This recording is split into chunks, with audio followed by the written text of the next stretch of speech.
उदयपुर में बीएन विश्वविद्यालय में छात्रों ने जमकर बवाल किया। छात्र छात्राएं अपनी समस्याओं को लेकर कुलपति कार्यालय के बाहर जमा हुए और नारेबाजी की। छात्र छात्राओं की प्रमुख मांग थी, पिछले 5 सालों से कृषि संकाय के विद्यार्थियों को भारतीय कृषि अनुसंधान परिषद से मान्यता प्राप्त नहीं होने के बावजूद गुमराह किया जा रहा है। इसके अलावा महाविद्यालय के झज्जर भवन में अध्ययन करने वाले विद्यार्थियों का बीमा करवाने, खेल सुविधाओं को दुरुस्त करवाने, महाविद्यालयों में खेल प्रशिक्षकों की नियुक्ति करने, समय पर छात्र संघ के चुनाव कराने समेत विभिन्न मांगों को प्रशासनिक अधिकारियों के सामने रखा। विश्वविद्यालय की ओर से छात्र छात्राओं की मांगों को समय पर पूरा करने का आश्वासन देते हुए समझाइश की गई। इसके बाद हंगामा खत्म हुआ।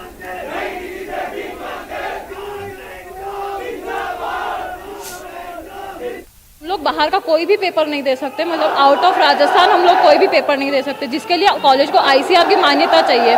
उसके लिए, उस मान्यता के लिए हमको पिछली बार जब हमने प्रदर्शन किया था उस समय हमको बोला गया था कि जो भी है 1 साल 1 बैच पास आउट होना चाहिए, बट वो 1 बैच पास आउट हो चुका है। उस बैच को भी बहुत मुश्किलों से है ना आरसीए कॉलेज जो मिला है। बच्चों की जो मांगें थी वो हमने रिटर्न में ले ली है उनसे, और जल्दी ही विश्वविद्यालय के अधिकारियों की एक कमेटी बना करके और वो जितने मांग थी उनकी सबकी पूर्ति कर दी जाएगी। और अब बात करते हैं मंत्री जी के बेटे की शादी की, जहां हर्ष फायरिंग हुई। शादी कैबिनेट मंत्री महेंद्रजीत सिंह मालविया के बेटे चंद्रवीर सिंह की थी। लाजमी था धूम धड़ाका हुआ। जश्न के माहौल में हर्ष फायरिंग हुई, इस पर रोक है, लेकिन जश्न अलग ढंग से मनाना था क्योंकि शादी कैबिनेट मंत्री महेंद्रजीत सिंह मालविया के बेटे की थी। बता दें, कैबिनेट मंत्री महेंद्रजीत सिंह मालविया के बेटे की शादी पूर्व मंत्री धन सिंह रावत की बेटी हर्षिता के साथ हुई। जिला प्रमुख रेशम मालविया के साथ ही तमाम छोटे बड़े कार्यकर्ता पदाधिकारी मौजूद रहे। शादी चर्चा में इसलिए आई क्योंकि पूर्व मंत्री धन सिंह रावत बीजेपी के हैं, कैबिनेट मंत्री कांग्रेस से हैं।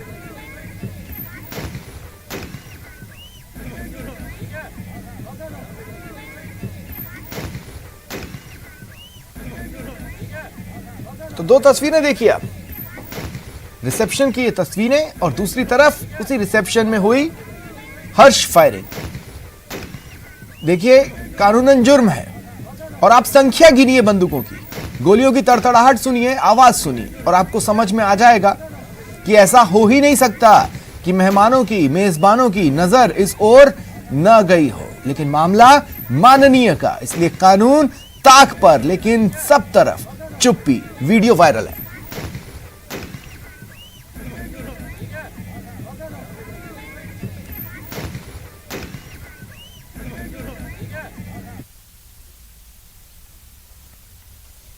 उदयपुर में फर्जी कॉल सेंटर पर रेड की खबर है। गोवर्धन विलास पुलिस ने यह बड़ी कार्रवाई की।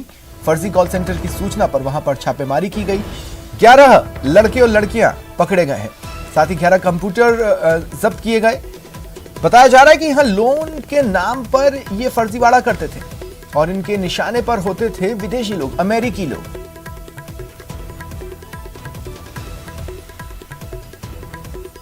एक व्यक्ति भागकर अंदर गया, जिस पर पुलिस को शंका हुई कोई संदिग्ध गतिविधियां हैं, जिस पर मैं और जाप्ता ऊपर गए। एक हॉल का थोड़ा सा गेट खुला हुआ था और गेट के अंदर टेबलें लगी हुई और कंप्यूटर सेट लगे हुए, उस पर ये लोग बैठे हुए कार्रवाई कुछ कर रहे थे, कंप्यूटर चला रहे थे। तो जाप्ता मैंने और तलब किया और फिर रात्रि का टाइम था, लेडीज़ भी दिखी तो फिर लेडी कांस्टेबल को भी तलब किया और हमने कार्रवाई की।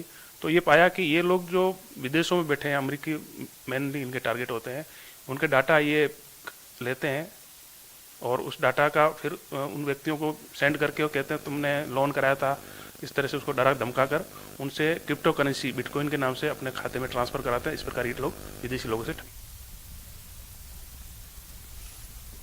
खबर अजमेर से, जहां गैस सिलेंडर में लीकेज से कृष्णा मिष्ठार भंडार में आग लग गई। स्थानीय लोगों ने आग पर काबू पाने की कोशिश की लेकिन सफल नहीं हो पाए।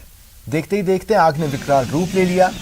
अग्निशमन विभाग और पुलिस जाब्ता मौके पर पहुंचा और आग को बुझाने की कोशिश की। अग्निशमन विभाग ने कड़ी मशक्कत के बाद आग पर काबू पाया।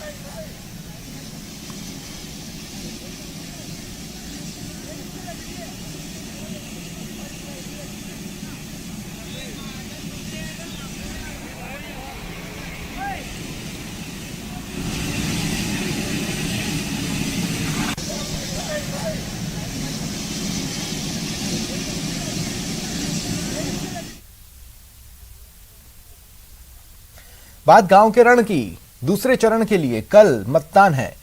पोलिंग पार्टियां रवाना हुई हैं। 12 कोटा, श्रीगंगानगर और करौली जिले में जिला परिषद और पंचायत समिति सदस्यों के लिए चुनाव हो रहे हैं।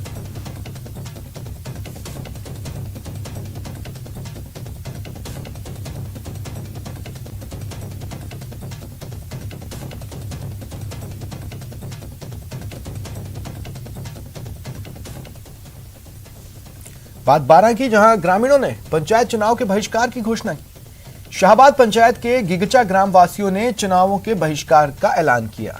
इन्होंने अनेक समस्याओं के चलते बहिष्कार का ऐलान किया है। उनका कहना है कि पूरे गांव में काम नहीं तो वोट नहीं के बैनर्स हमने लगाए।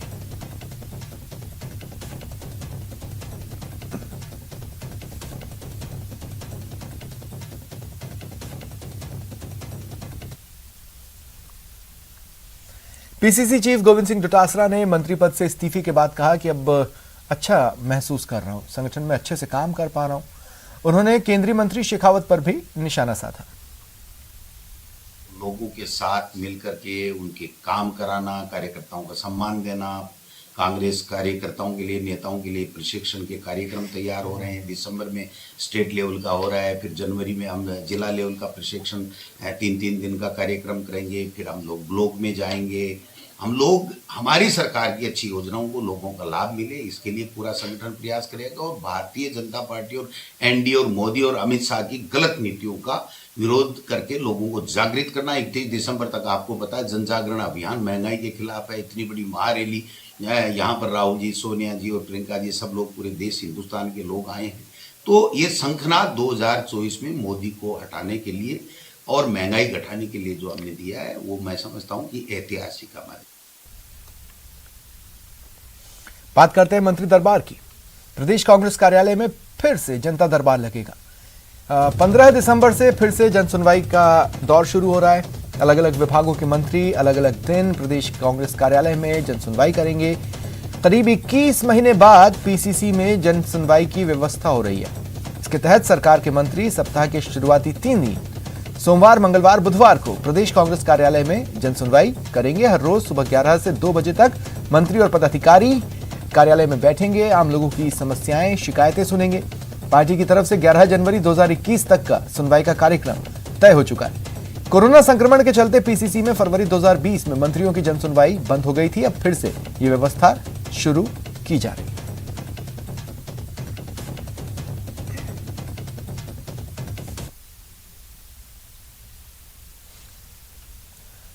और बड़ी खबर है, प्रदेश को सीएम गहलोत बड़ी सौगात देंगे। पेयजल प्रोजेक्ट की शुरुआत होने वाली है। 5200 करोड़ से ज्यादा का प्रोजेक्ट 20 दिसंबर को सीएम गहलोत सौगात देंगे। जलदाय मंत्री महेश जोशी कार्यक्रम में शामिल होंगे।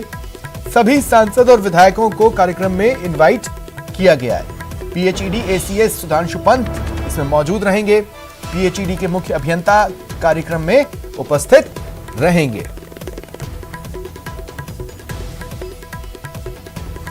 और पानी की जिस परेशानी से निजात पाने में अच्छों के पसीने छूटे हैं, उससे गहलोत सरकार न सिर्फ निपट रही है बल्कि कामयाबी की नई इबारत भी लिख रही है।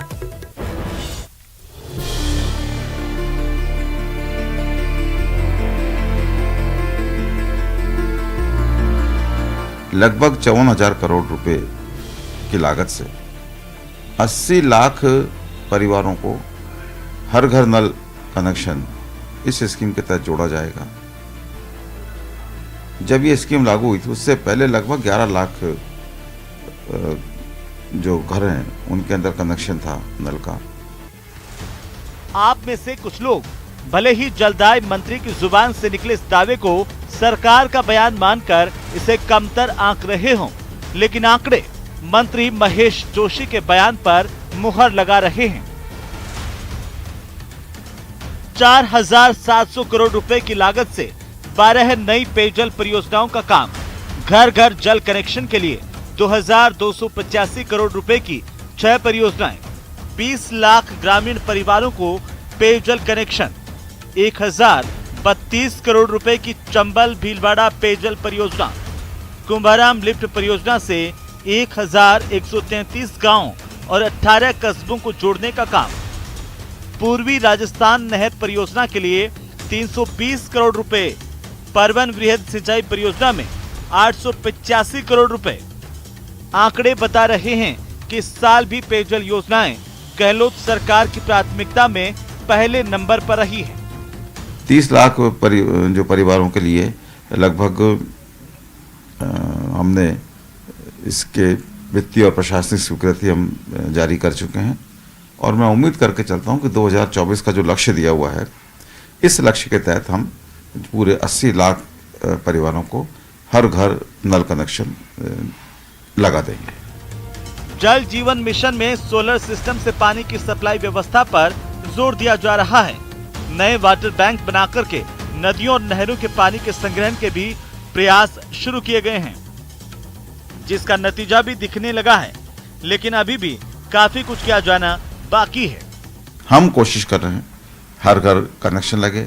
हम जल की जो उपलब्धता है उसको बढ़ाने की कोशिश कर रहे हैं। विभिन्न परियोजनाओं के माध्यम से हम कोशिश कर रहे हैं कि अधिक से अधिक पेयजल राजस्थान में की जनता के लिए उपलब्ध हो सके। पानी के मसले पर सरकार का आकलन करते हुए ये नहीं भूलना चाहिए कि क्षेत्रफल की दृष्टि से भले ही राजस्थान सबसे बड़ा राज्य है, लेकिन पेयजल उपलब्धता के हिसाब से राजस्थान के 80% से ज्यादा ब्लॉक डार्क जोन में शामिल हैं।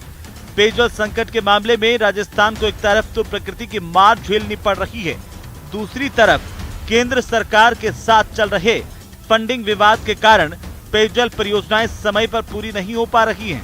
बहरहाल मुख्यमंत्री गहलोत ने कार्यभार संभालने के साथ ही इस संकट से मुक्ति पाने की शुरुआत की, जो अब मंजिल की तरफ बढ़ रही है। न्यूज़ 18 राजस्थान के लिए जयपुर से राकेश शर्मा की रिपोर्ट। और वक्त चला एक ब्रेक का। ब्रेक के बाद बात करेंगे RU में गुलदाउदी प्रदर्शनी।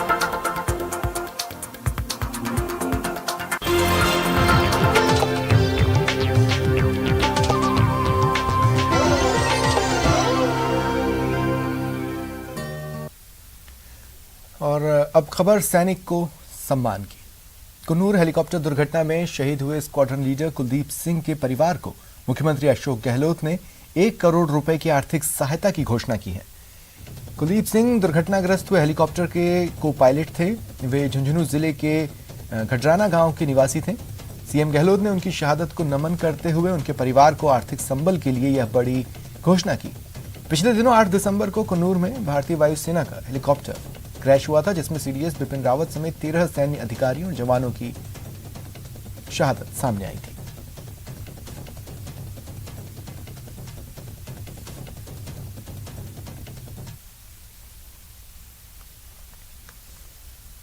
पिछली बीजेपी सरकार में राजसमंद शहर को 4 गौरव पथ की सौगात मिली थी, लेकिन राजसमंद शहर में प्रवेश करने वाले गौरव पथ बदहाल हैं। यहां सड़कों पर पड़े गड्ढों से आए दिन हादसे हो रहे हैं, लेकिन जिम्मेदार विभाग इस ओर ध्यान नहीं दे रहा। बता दें, राजसमंद शहर में पिछली बीजेपी सरकार के दौरान 4 गौरव पथ का निर्माण हुआ था। इसका उद्देश्य था शहर की सुंदरता बिखेरने के साथ ही सुगम आवागमन की सुविधा, लेकिन पिछले 1 साल से अधिक समय से शहर में प्रवेश करने वाले 2 प्रमुख गौरव पथ बदहाल हैं। स्टैंड से लगाकर TVS चौराया से 50 फीट रोड चौड़ी करते हुए JK सर्कल तक, ये जो हमारा TVS चौराया से लगा के महेश नगर तक जो रोड बनाई है, वो बहुत जगह खड्डे पड़ गए हैं उसमें। तो मैंने मनोज जी जो हमारे एक्शन साहब थे, उनसे भी पहले बात करी थी, लेकिन अभी तक रिपेयरिंग कुछ हो नहीं है। मैं अभी यहाँ कार्यवाहक अधिशासी बिंदा पद पे कार्य कर रहा हूँ।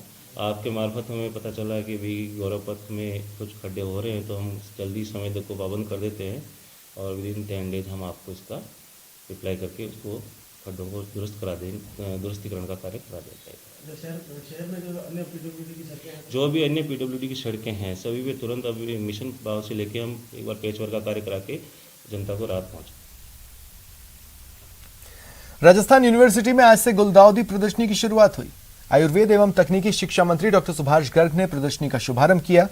करीब 3 दशकों से लगाई जा रही गुलदाउदी के खिलते फूलों की प्रदर्शनी में इस साल 8 वर्गों की 55 किस्में शामिल की गई हैं। 2 दिनों तक जयपुर वासी RU नर्सरी में इसे देख सकते हैं। इसके बाद इन पौधों को खरीद सकते हैं। सर्दियों में खिलने वाले इन पौधों को लेकर प्रकृति प्रेमियों में खासा उत्साह रहता है।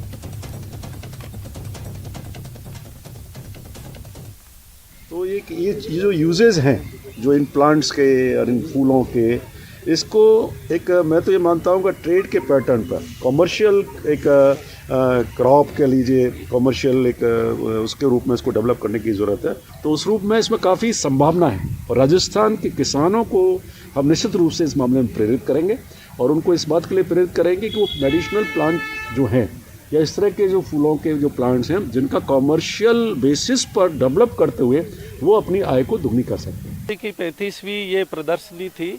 इसमें इस बार 8 क्लास के लगभग 55 वैरायटी के फूल खिले हुए हैं और सालों के मुकाबले इस बार जो फ्लावरिंग हुई है बहुत अच्छी हुई है। फ्लावर का साइज अच्छा है और बहुत मल्टीपल ग्रुप्स में फ्लावरिंग हुई है।